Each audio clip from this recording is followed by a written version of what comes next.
how to use Live 360. Hi everyone, welcome back to another episode. In today's video I'll be showing you how you can use Live 360 account. So Live 360 is a family networking app that allows you to stay connected with your family member or a group of close friends. Now it offers a feature like real-time location sharing, notification and other safety features. Here's a basic tutorial to use Live 360. First thing, you need to download and install the application. For that, head over to your Play Store and then on the search box type in Live 360. As you can see, this is the particular application that you are looking for. Click on the install button and wait for the app to be installed. After the application is installed, click on the open button. Now you'll need to sign up or log in. So in order to sign up, click on get started.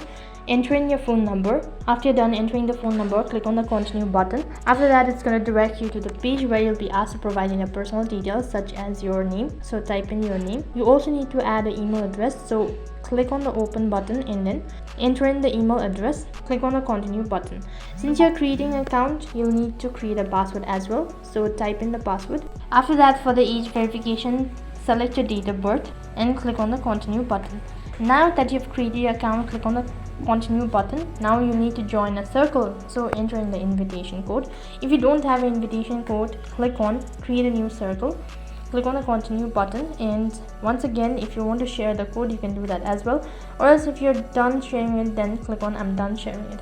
Now you'll need to describe your role and all that, go through it all, and you also need to add a photo. So open up your gallery and then upload the picture. Account has been created. Now you'll have to join a code. So if you have been invited to join a circle, you'll receive a notification. Accept the invitation to join the circle. After that, once you're part of a circle, you can see the real-time location of other circle member on the map. And location sharing can be turned on and off individually. To share your location, tap circle member's name and choose start sharing my location. To stop sharing your location, select stop sharing my location, and you can also set up notification for when circle members arrive or leave specific location, example home, office or schools. This is useful in keeping track of family member arrival and departure. After that, you can also create custom places alert for specific location. For example, we notify you when your child arrives at school. To create a place alert, tap the select and add place button. So Live 360 also offers a premium subscription with additional features like 24/7 emergency dispatch, driver protection and more. Consider upgrading if you find this valuable. In this way, you can use Live 360 account on your device. And that is all for this video. I hope the video was helpful. If it did really help you, make sure to like, share and subscribe to our channel. Thank you for watching. See you in the next video.